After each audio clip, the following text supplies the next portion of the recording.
Hi and welcome back to the channel. We are continuing the Expanse and today is a marathon day, kind of. Like we got a whole day where we're both home and we kind of thought, let's try to catch up as much as we can. Let's try to watch as much Expanse as we can. So hopefully we're going to finish season 2 today because we only got 4 episodes to go. And the first one we're going to watch is episode 10 titled Cascade. So and the last couple of episodes, they were kind of emotional. A lot of stuff really happened. hard, yeah. Yes, a lot of tough situations, and the crew ended up going to the moon. What was it? Ganymede. Yeah. Where all of this shit went down with the Martians and the UN and all that. So that's going to be real exciting to see what's how the rest of the season is going to progress. So yeah, are you ready to jump straight into this? Yes, perfect. And we're getting real comfortable today. So pillows and everything. So yeah, we can do this for hours and hours. Oop, episode 10. Yes, there we go. Ooh. Wow. That's beautiful. Straight into it.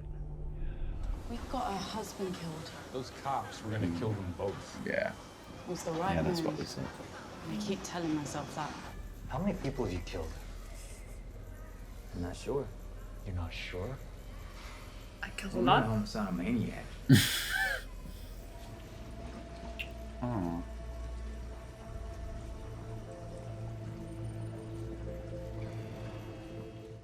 And this was supposedly like the breadbasket of that sector or the system or something. Yeah, the outer Yeah. system. Damn, that's not good.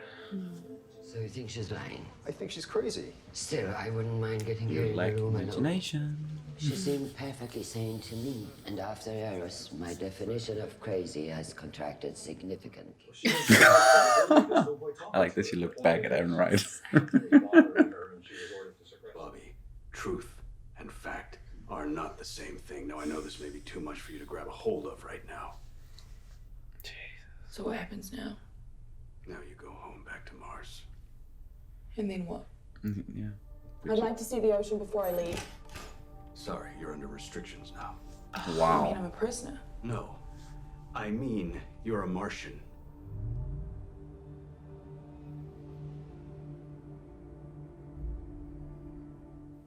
Oh, she She wanted to get out, yeah. She wanted to get out.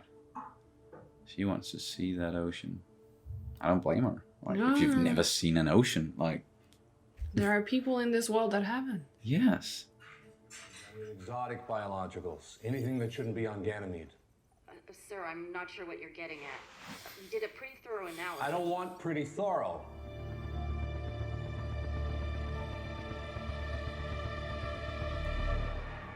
Damn. Do you have any Like idea what Dr. Strickland Cold War or something. Things are just ready to explode at any second. Growths might have been glowing. From what? Radiation exposure, possibly. I haven't seen anything like that. Perhaps. Yes, it's me. Whoa, what the fuck? Nix. Our children are out there somewhere. Let's just stay. Rest. Rest. I'll talk to Rama for the both of us, I promise. For May and Katoa. She's an exemplary soldier who does what she's told to. What's wrong with you? Mhm. Sit down. She is so absurd. Mm-hmm. I believe that Ganymede was a test of a new weapon that Jules Pierre Mao was developing for Mars. But I was aware of his weapons research. Because I was working with him. Ooh, coming There clean. we go. Are you growing a conscience, dude? You've known for a while. Of course. Ever since you had Frank de Graaf killed. I know it makes no difference, but I had no hand in that, Christian. But you covered it up. This is everything that I know about the proto-molecule project. Wow, Aaron Wright. That's... Oh, shit. Oh. fuck that metal. Mm-hmm. It's interesting that, you know, the Martians, they use purple hearts because it's, you know, it's from Earth, you know, it's an Earth metal. It's a military thing. Yeah, I know, and technically, you know, everybody on Mars do originate from Earth. Woohoo! See ya! I'm gonna go for a swim. Oh, shit. Don't hurt yourself now. Oh, it's not that bad. You think? I don't know. Like, she's really not used to this. Although they do practice walking around in Earth G's and stuff. Damn!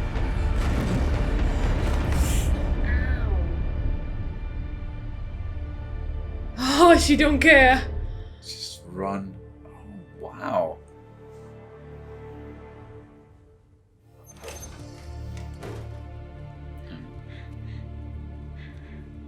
What you want, Pampa? There's some people on the station we need to find. Heard Rama's the man to talk to. Ah, in that case. He seems like a dick. Yeah. Whoa! Fucking horror. Well, it is, you know, his payment. I mean, you got enough here to feed half the station. Put that back. This guy. Half the station is just wants fucking to find some starving. girl. What I want is chicken. No chicken, back in the line. No! You can't fight me if you bash his head in! What's wrong with you? God. Fucking It didn't help you, Amos. damn it, Amos. This is kind of interesting, actually. Yeah. Like, we get to see Earth through her eyes. And the poorer part of Earth, right? And we know a lot of them don't work. They can't even get work because there's not enough. There are too many people. Excuse me, do you know the fastest way to the ocean? For 50, I do. I don't think she expected to find poor people on Earth. Like, I think she expected everybody to just live in luxury. Learn not to look a gift horse in the mouth. Thought you hated that expression. You have to find her as quickly as possible. I'm on it. I'd forgotten how it felt to be fighting for the good guys again. I like it. It's nice. I like him. Yeah, me too. You'll have osteox. Give me what you can spare and I'll tell you how to get to the ocean. I can trade that and get a month's supply of meds for the kids who've been exposed to radiation from the drive plant. And I can probably get a month's supply of the new chloroquine. It'll save some of us from dying in the summer when we're forced to drink sewer water. Jesus, is that true? Whoa. Wouldn't matter if I said it was. Everything we've been told about Martians is probably garbage anyway. Not you're all a bunch of robots with no souls who just like to conquer shit. Oh, and I hear your music ain't nothing to write home about neither. That part might be true, yeah. Wow. Oh, he really fucked him up. Yeah. He must have like a severe concussion or something after that. Every shitty thing we do makes the next one that much easier, doesn't it? I didn't kill him. Not yet. He's a bully. Bullies take desperate young girls like your daughter and force them into prostitution. After they have the kid, they push them right back out on the streets even before they have a chance to heal. And those kids, they use them too. Some people deserve to be punished. I think that's what happened to him. I couldn't help her the way a father's supposed to. Are you asking me to tell you that's okay? I know it's not. They're using distilled water in the hydroponics supply instead of the proper mineral solution needed for long-term stability. That sounds bad. The air, the scrubbing plants, what's left of them, will die off. We won't be able to stop the cascade. You can't predict what's gonna break down next or how. Yeah, but Ganymede's the most important food station out here. They're not gonna let it just collapse. The station's dead already. They just don't know it yet. I was wondering if we were going to be checking in on Alex at some point to see What the fuck he's doing? Apparently just chilling, Yeah. drinking. Damn, Alex. I'm so lonesome I could cry. I've never seen a night so long. Just went behind the lights to hide his face. A no-fly zone is now in effect around Ganymede Station until further notice. Any unauthorized ships entering or leaving the zone will be fired upon without warning. Why is it? What are they gonna do? Why is it a no-fly zone now? That's as far as you can go. Swear, that's the oldest part of the station. No camera after that. But if you want to find her, that's where you gotta go. I think Prax is gonna become like a part of the team, maybe, going forward. Maybe temporary team. Yeah, till they find his daughter at least. That must be so weird. Yeah. Water.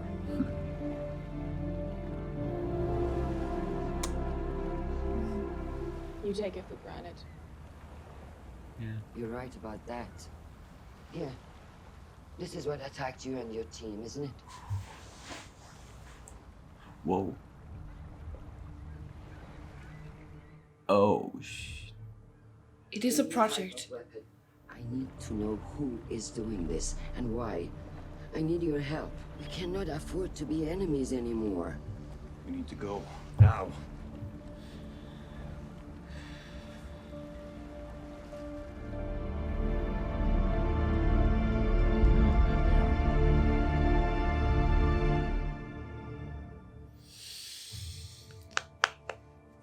Okie dokes. That was Cascade, episode 10. Okay, 3 more to go after this. This was more of a slow episode, I would say. Yeah, definitely. In the sense that it was a lot of information and talking and investigating going on. But I really enjoyed it. Like I really like when we get into these very character-specific moments. Yeah. And learn more about them.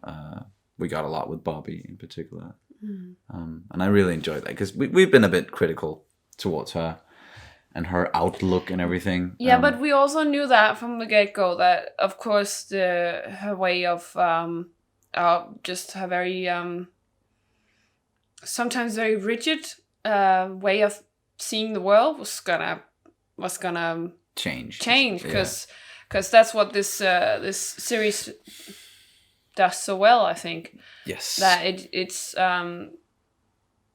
it's delving into like human nature and how we evolve and expand as humans, pun intended.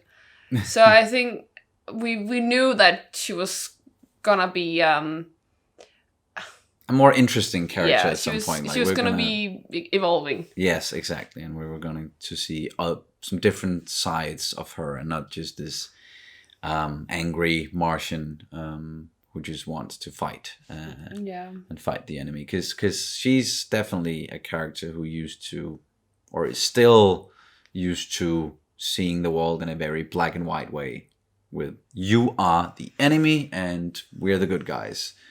And we definitely see in this episode, and I think like when she was walking through and seeing all the poor people, that had a lot to do with what she's probably gonna struggle with now, is her allegiance and her worldview in general. Because she needs to come to the realization that, of course, not everybody on Earth is evil or against her or anything like that. And that support they're all given is not a lot. And it's something that you might be able to survive by, but it's not necessarily so you live a very nice and luxurious life. No, we saw that. Yeah, and it's I think they have this particular view of Earthlings. Earthers? Earthers, yeah. as these people that are very lazy and like they take everything for granted and they are just like human garbage and they just consume and consume and consume. Yeah, and they all like their situation is lucky or whatever, and it's their own fault and stuff like that. And I think, of course, this is a very, as you said, a very black and white view of it. Yes. And I think that's what all Martians might be even indoctrinated with, this particular image of Earthers and Earth in general. Yeah. And she's coming to the realization that she might have been wrong, or at least to some degree. Yeah, exactly. You could imagine a lot of the Martians being, as you say, kind of indoctrinated into thinking like a certain way. I do believe like Sutton, the one one of the Martian characters that fortunately died, but he did not seem to view the world as black and white. Like it seemed like he was very much aware of how things were and that this war would not be a good idea and all that. But I'm sure there was a lot of things he did not know as well. He just seemed like a good guy. Yeah, of course, and he had some sort of perspective. And I think this indoctrination of the young Martians are some sort of a strategy to keep them wanting to fight for Mars and to build this them and us relationship, because it's somehow easier to distance yourself from other people if you use this technique where you just say, well, if you make them the enemy, them and us derogative. Yes. No, not derogative, like them and us perspective. Yeah, exactly. If you put them all under one umbrella in a way, and you say like this example, Martians and Earthers, like everybody from Earth is in this way because they're from Earth, they're like this and they behave like that and they are my enemy because they're all like that. And it's a very simplistic way to look at it. Yeah, of course, but it's something, and I remember we had about this in psychology back in high school. And it's about like when we talk about evil, and that most people are usually not evil, but if you put them in a situation where you are using them and us, I don't know, terms or whatever, like you're creating this terminology, them and us, and you are kind of indoctrinating people to think that the other team is bad, and then it's somehow we're kind of building this understanding that they're different from us, and then they're the enemy, and then it's much easier to justify being mean or even evil and maybe even kill people and do violence and stuff like that. And it's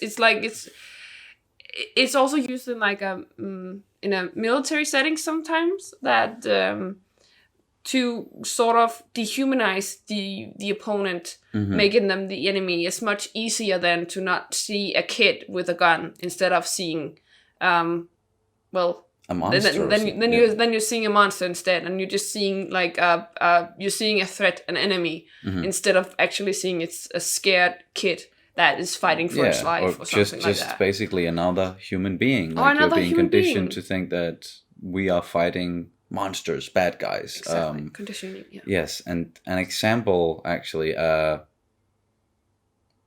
don't want to necessarily spoil anything, so like I'm gonna bring up the show Black Mirror. So if you haven't seen any of it and you just want to experience it without any kind of spoilers, just jump forward a few minutes. But in one of those episodes, as far as I remember, we see this where, in a more literal sense, where soldiers, they are given some sort of drug that makes them see other people as like literal monsters. And then at some point, I don't know if you remember this episode, but then at some point this soldier of course stops taking the medication and he starts to see these monsters as actual people.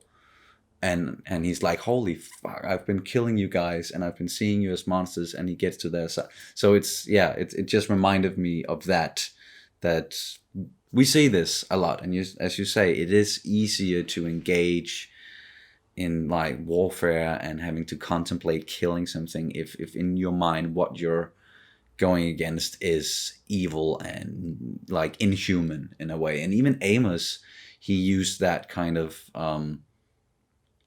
logic, you could say, in this episode, where he's like, well, I don't feel bad about like killing this guy at all, because he's one of these horrible people who's doing this and prostitution and all that. So yeah, and you can always discuss whether that's okay or not.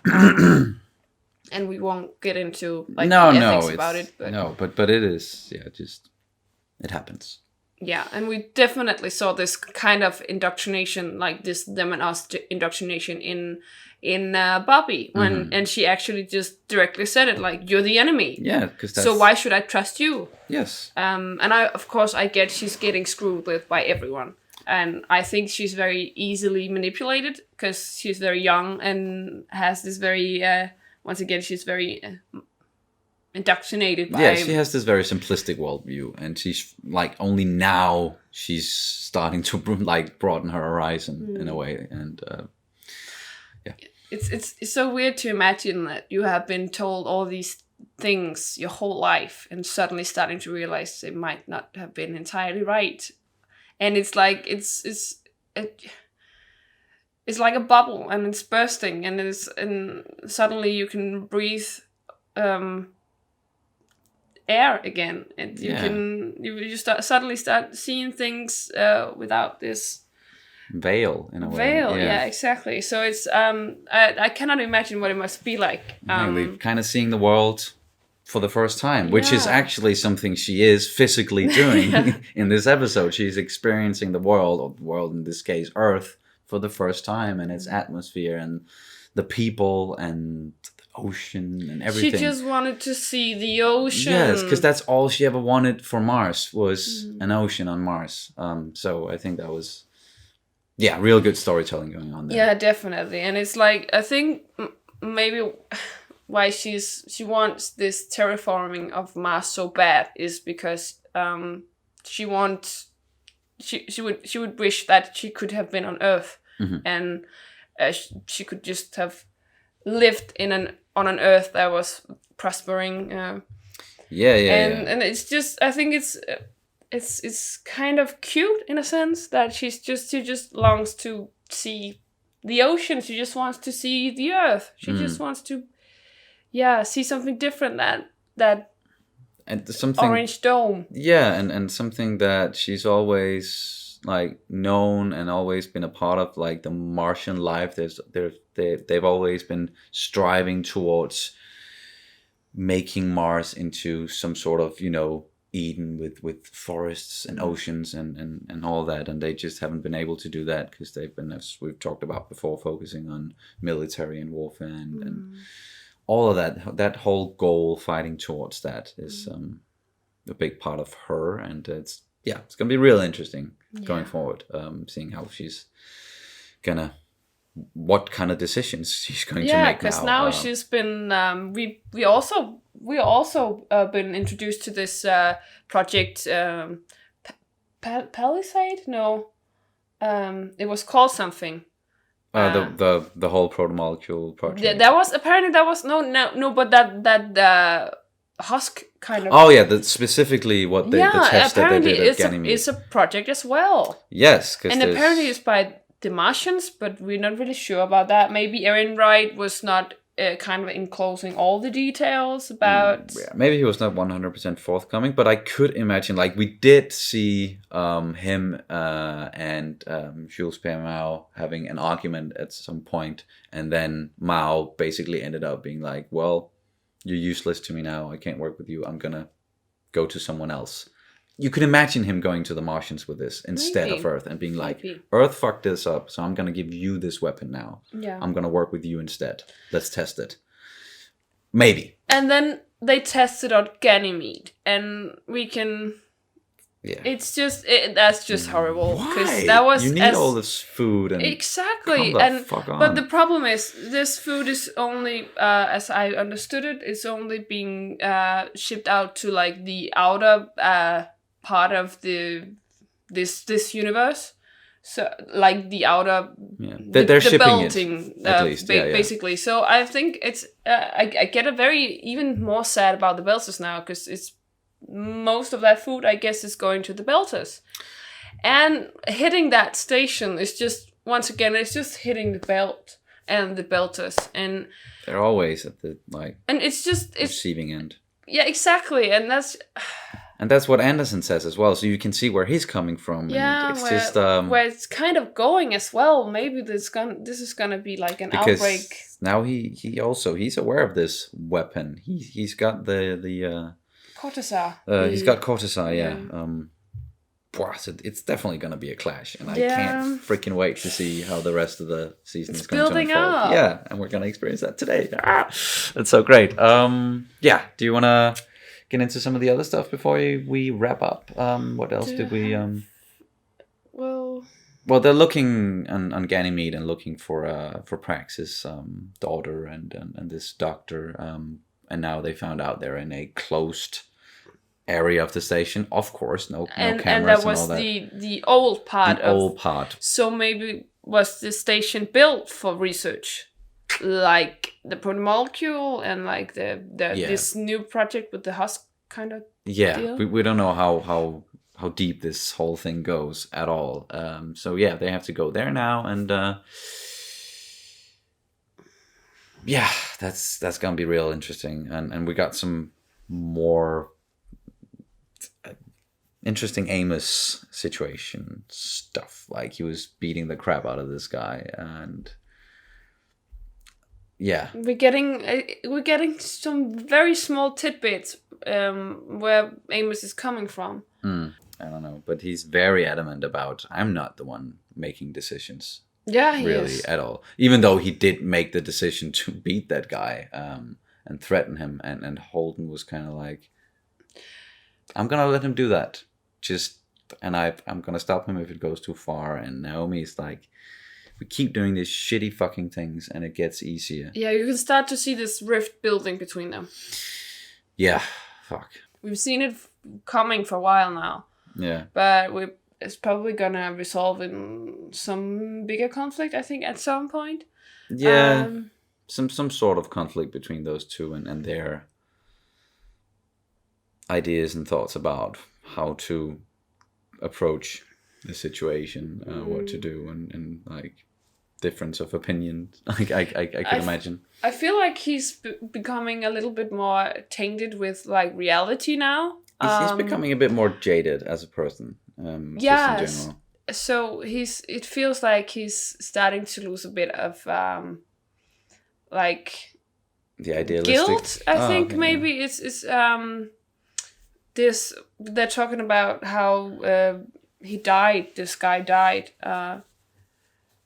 because of the crossfire he was caught in between them and that, and the ship and the exactly. somnambulists, yeah, and he was just like, well, we still did the right thing, and they would both have been killed if we were not there. So I'm just gonna live with that. If we get here, if we get what we came here for, then I will live with that. Yeah, he's trying to justify the means. Like he's really trying to be like, well, whatever we do, so the end justifies the means. Kind of moving into the gray area as well. So maybe he's not this this white knight type of person any longer, and maybe that's why there's this tension building between him and Naomi. Yeah, because just maybe what she really likes about him is the idealistic side of him, and that he was very strict and adamant about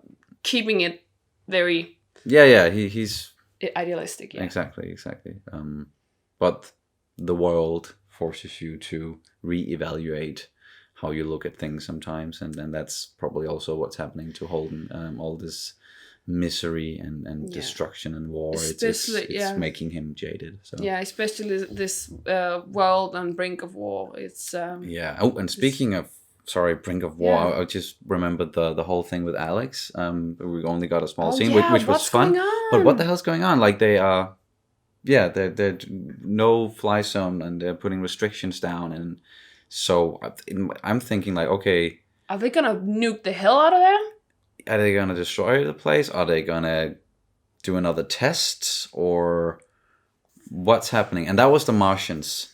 That was the Martians. That was the Martians, because Rocinante is the Martian. Yes, ship. yes. So it was going out to all, I believe, at least. And if the Martians place that project on Ganymede, yeah, if they are indeed working with Mao, yeah, then they're probably gonna nuke the hell out of there or test the hell out of there again. And it's like, yeah, now our team is there. Yeah, man. but they're always like in the epicenter of all this testing and shit going down. So even if they want it or not, it's just like they're always in the middle of everything going on. I do not believe they even like they even know that they're always there at the time. They're not doing it on purpose. No, but it just happens to align with everything else that's going on. So exactly. Yeah. Fuck. Yeah. That's gonna be a situation going forward. Mm-hmm. But yeah, do you have anything you want to get into? Anything else before we wrap this up? Go on to the next one. I just want to comment that the actress playing Barbie Draper, I just think she has a very cute nose. I just with the like the natural lighting or like the earth light on her nose, You have a thing for cute noses, don't you? I do. Every nose that has like an actual tip, Yes. and not just a fucking ball. It's cute noses. I like noses. It can be very cute. Fair enough. All right. Yeah, I think that's gonna do it for this reaction to episode 10 of The Expanse season 2. 3 more to go before we're wrapping up this season and going into the next one. If you guys want to go and check out our Patreon, that would be great. There are some tiers to choose from. Any support is always very much appreciated. And thank you guys so much for watching. As always, we will see you very soon. Bye. Bye.